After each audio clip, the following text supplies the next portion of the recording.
यानी मतलब 13 तारीख हाँ, को 13 आप तारीख लोग को। जारी करेंगे हाँ, 13 13। तारीख के शाम में हम लोग जो है सो मतलब 9 बजे शाम में आंसर जारी करेंगे, ताकि किसी भी क्वेश्चन का आंसर गलत तो कट ऑफ क्या हाँ, रहेगा अब सर? रहा कट ऑफ की बात, तो देखिए कट ऑफ जो है हमको लगता है। नमस्कार, आदाब, सत श्री अकाल। लाइव नेशन 7 में आपका स्वागत है। मैं शादाब मलिक। बीपीएससी 68वीं पीटी की परीक्षा हो चुकी है।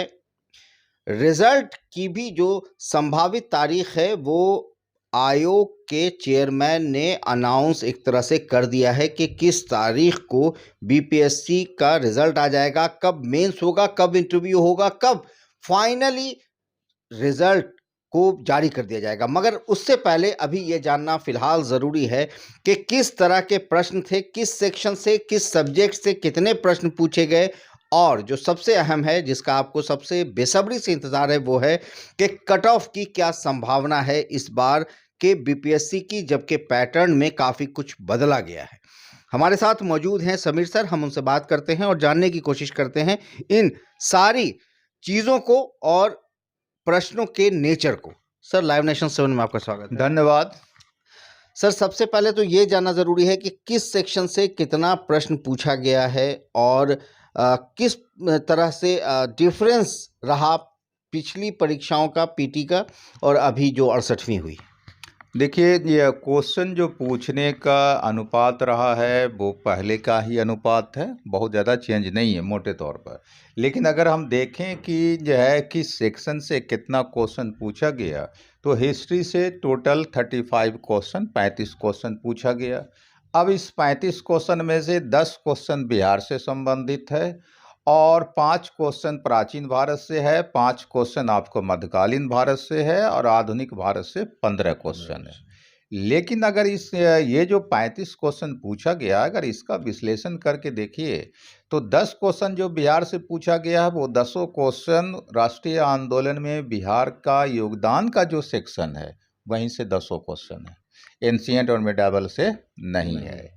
उसके बाद जो है सो आप आइए प्राचीन भारत में, तो प्राचीन भारत तो अपने पहले की तरह रहा है, मध्यकालीन भारत भी पहले की तरह है। आधुनिक भारत में जो 15 क्वेश्चन पूछा गया, वो सब का सब फ्रीडम मूवमेंट का क्वेश्चन है, मतलब ब्रिटिश ईस्ट इंडिया काल का क्वेश्चन नहीं पूछा। 15 का 15 जो है आपको स्वतंत्रता संग्राम का जो है सो क्वेश्चन है। करंट पर आते हैं। करंट से 30 क्वेश्चन जो पहले पूछता था, वही 30 क्वेश्चन पूछा है, 30 क्वेश्चन। इसमें बिहार से 8 क्वेश्चन है, बिहार से यही अनुपात रखता है 8 से 10 क्वेश्चन का। आपको नेशनल से संबंधित राष्ट्रीय स्तर का 12 करंट का क्वेश्चन है। इंटरनेशनल क्वेश्चन जो है वो 10 क्वेश्चन है।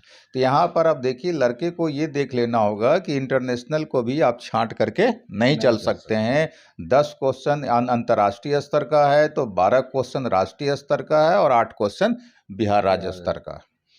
अब आता है साइंस का। साइंस में भी 30 क्वेश्चन पूछा गया है, 30 क्वेश्चन, जिसमें फिजिक्स से 12 क्वेश्चन है, बायोलॉजी से 10 क्वेश्चन, या बायोलॉजी से 10 क्वेश्चन है और केमिस्ट्री से 8 क्वेश्चन है। तो ये साइंस से रिलेटेड क्वेश्चन है। तो इस तरह से अगर हम लोग देखें, तो एक नंबर पर हिस्ट्री 35 हो गया और करंट और साइंस का बराबर का अनुपात है 30-30। उसके बाद भूगोल से जो है आपको 20 क्वेश्चन है, 20 क्वेश्चन है, और इस 20 क्वेश्चन में से 7 क्वेश्चन आपको बिहार से संबंधित है और जो शेष 13 क्वेश्चन बचता है वो इंडियन और वर्ल्ड ज्योग्राफी से संबंधित है। इसमें से 3-4 क्वेश्चन फिजिकल का है। उसके बाद पॉलिटी से टोटल 12 क्वेश्चन है, जिसमें बिहार पॉलिटी से संबंधित 1 क्वेश्चन है और शेष जो 11 क्वेश्चन होता है वो इंडियन पॉलिटी का क्वेश्चन है और इंडियन पॉलिटी का अच्छा क्वेश्चन है। इकोनॉमी का 15 क्वेश्चन है, जिसमें से आपका 5 क्वेश्चन बिहार इकोनॉमी से संबंधित है और 10 क्वेश्चन जो है इंडियन इकोनॉमी से संबंधित है। मैथ रीजनिंग से 9 क्वेश्चन है, 9 में से 5 क्वेश्चन रीजनिंग का है, 4 क्वेश्चन मैथ का है और मैथ में भी अंक गणित का है। तो मैथ में थोड़ा सा ये जो मैथ रीजनिंग वाला सेक्शन है, इसमें थोड़ा सा चेंजिंग देखने को मिल रहा है, क्योंकि पिछले कई एग्जाम से होता था क्या कि 10 का 10 क्वेश्चन अंक गणित से ही रहता था, लेकिन इस बार जो है आपको 5 क्वेश्चन कर दिया रीजनिंग से, 4 क्वेश्चन कर दिया अंक गणित से। ये एक थोड़ा सा जो है यहाँ पर चेंजिंग नज़र आ रहा है। तो ये क्वेश्चन का बंटवारा रहा 7 तो सेक्शन। सर ये जो सवाल थे और जिस तरह से सेक्शन वाइज क्वेश्चन पूछे गए, ये रेशियो पहले भी यही रेशियो था? हाँ, पहले भी यही रेशियो था। फर्क क्वेश्चन के नेचर पर है। हाँ, फर्क जो आया वो बुनियादी बदलाव जो देखा जा रहा है वो क्वेश्चन के नेचर पर। क्वेश्चन काफ़ी उच्च स्तरीय था और हर किसी को इस क्वेश्चन का स्वागत करना चाहिए, और हमको लगता है कि यह बेहतर ट्रेंड भी बीपीएससी ने स्थापित किया। और केवल पीटी ही नहीं, देखिएगा अब इसका जो है सो झलक आपको मेंस के परीक्षा में भी दिखाई पड़ेगा निश्चित रूप से। और आज जैसा कि चेयरमैन साहब इंटरव्यू दे रहे थे, उससे तो क्लियर था कि अब आगे का जो मेंस का क्वेश्चन होगा वो भी तो काफ़ी रिजल्ट क्या होगा। लगता है सर, जो उन्होंने बोला है उस पर हो जाना चाहिए सारा हाँ, कुछ? उन्होंने अपना आज जो बयान दिया है, उन्होंने कहा है कि चूंकि टेक्निकल जो है सो बातों पर ज़्यादा ध्यान दे रहे हैं चेयरमैन साहब, तो वो कह रहे थे कि चूंकि पहली बार हम कर रहे हैं ये काम, तो थोड़ा सा देरी लगेगा, लेकिन हम उसका जैसो तो समाधान निकाल जो लेंगे। रिजल्ट की तारीख उन्होंने बताई है हम्म। और जो इंटरव्यू का डेट, ये सारा कुछ लगता वो है सारा कुछ तो समय 27 पर है ना। मार्च को रिजल्ट आ जाएगा? आ जाएगा आराम से। 27 आराम से मार्च को रिजल्ट आ जाएगा। इंटरव्यू इंटरव्यू जो है सो मेंस आपको 11 मेंस अगस्त से 12 है। मई को। और मेंस 12 मई से है। ये तो उन्होंने आज जो है सो शाम में ही तो इंटरव्यू दिया, क्लियर कर दिया है। तो सर अब जो सबसे अहम है कि जिस तरह का सवाल था, जिस तरह के प्रश्न थे, उस हिसाब से क्या लगता है सर कि कट ऑफ कितना जा सकता है? किन अभ्यर्थियों को चाहिए कि अब मेंस में के लिए जुट जाएं? देखिए, क्वेश्चन का जो लेवल था वह काफ़ी बेहतर था, और एक ब्यूरोक्रेट बनने के लायक जो कैंडिडेट होते हैं उनके लायक ये क्वेश्चन था। ऐसे एक जानकारी आपको भी दे देते हैं कि हमने पहले कहा था अपने YouTube channel Sameer classes Patna पर कि आज की 12 तारीख के 9 बजे रात में हम क्वेश्चन का हल जो है सुन करेंगे, और लोग और हर एक छात्रों को समीर क्लासेज पटना पर सही सही आंसर मिल जाएगा।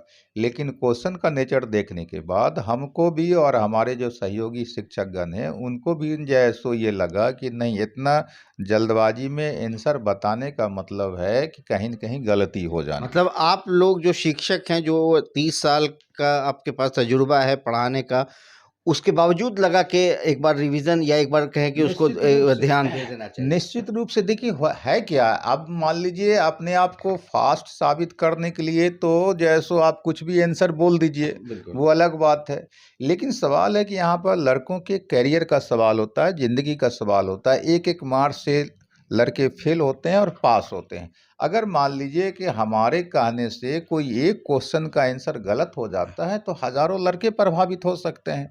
और आप जानते हैं कि लड़के हमारे जो है सो द्वारा कहे गए बातों पर ज़्यादा यकीन कर लेते हैं कि कहीं कि कितना कट ऑफ होगा, किसका क्या आंसर होगा।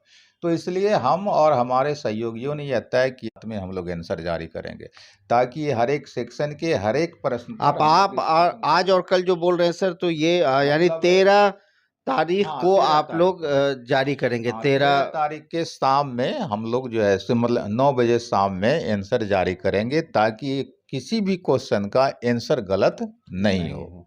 तो कट ऑफ क्या हाँ, रहेगा अब सर? रहा कट ऑफ की बात, तो देखिए कट ऑफ जो है हमको लगता है कि जो क्वेश्चन का नेचर है और जैसो जिस लेवल के विद्यार्थी इस बीपीएससी एग्ज़ाम में अपियर होते रहे हैं, उसका कई लेवल है बीपीएससी लेवल का। एक लेवल है जिसको कि आप क्रीम लेवल कह सकते हैं, वह यूपीएससी की तैयारी करने वाले लड़कों का है। दूसरा लेवल है कि जो लड़के सीनियर हैं, मतलब कि पहले से जो लगातार तैयारी कर रहे हैं, कई बार जो है सो एग्ज़ाम दिया, दुर्भाग्यवश वो कहीं न कहीं छँटते चले गए, दूसरा लेवल उनका है। तीसरा लेवल है जो बिगिनर लड़के हैं, पहली बार जो एग्ज़ाम दे रहे हैं, उनका है। चौथा लेवल है कि जो आपको जनरल कॉम्पिटिशन की तैयारी करने वाले लड़के हैं, ये सारा लेवल है। तो हमको लगता है कि कट ऑफ जो होगा वो 95 के आसपास जाएगा। 95 जनरल का? 95 के आसपास जनरल का जैसो कट ऑफ जाए, 1-2 नंबर आगे पीछे हो जाए वो अलग बात है, लेकिन लगता है 95 के आसपास जाएगा। चूँकि यूपीएससी के लड़के इतना संख्या में तो आता ही है अपियर होने के लिए, ताकि वो ज़्यादा से ज़्यादा रिजल्ट ले जाए। आप देखिए 324 वैकेंसी है, और जो है रिजल्ट देने का क्या जो है सो नियम है, 10 गुना। 10 गुना ऐसे जो है होता है 3000 रिजल्ट। मान लीजिए कि सबसे निचले कट ऑफ मार्क्स पर 500 और लड़के होंगे, तो जा कर के 3500 के आसपास रिजल्ट होगा। तो 3500 के आसपास रिजल्ट होगा। उस हालत में हमको लगता है 95 के आसपास कट ऑफ जाएगा जनरल लड़कों का। जहाँ तक नेगेटिव मार्किंग की बात है, तो नेगेटिव मार्किंग में एक्सपर्ट होता है यूपीएससी का लड़का। वो जानबूझ करके पूरा 150 क्वेश्चन को नहीं रंगता है वो। और पहले भी हम आप ही के चैनल पर कहा था कि भाई क्वेश्चन सॉल्व करो 3 स्टेप में। पहला स्टेप में वैसे क्वेश्चन को सॉल्व करो जिसको तुम बिल्कुल सही सही जान रहे हो। दूसरे स्टेप में वैसे क्वेश्चन को सॉल्व करो जिसको सोचने पर तुम आंसर बना सकते हो। और तीसरा स्टेप में वैसे क्वेश्चन को सॉल्व करो जो कि अनुमान आधारित हो। लेकिन ये तीसरा स्टेप जो होता है, कोई भी जो होशियार लड़का होता है वो 10 से ज़्यादा क्वेश्चन नहीं जो है सो आपको अनुमान आधारित टिक मारता है। क्योंकि 10 के आसपास इसलिए वो लोग मारता है कि आप देखिए 1/4 है नेगेटिव मार्किंग, तो 4 उसका आंसर गलत होगा तो एक मार्क्स उसका कटेगा। तो अगर 10 पर अनुमान आधारित टिक मारा तो उसका कितना मार्क्स कट रहा है? आपको 2.5 मार्क्स कट रहा है। तो 2.5 मार्क्स कट रहा है और कोई भी अंधा बहरा भी ए बी बी भी टिक मार देगा तब भी कम से कम 2 से 3 उसका आंसर सही होगा ये। तो इसलिए अगर 10 मान लीजिए अनुमान आधारित टिक मारता है तो 10 में से 7-8 भी उसका गलत हो गया, 2-3 भी सही हो गया, तो उसके स्वास्थ्य पर कोई फर्क नहीं पड़ता क्योंकि बराबर हो जाता है। तो इसलिए जो है हमको लगता है कि वही 95 के आसपास कट ऑफ जाएगा उसे।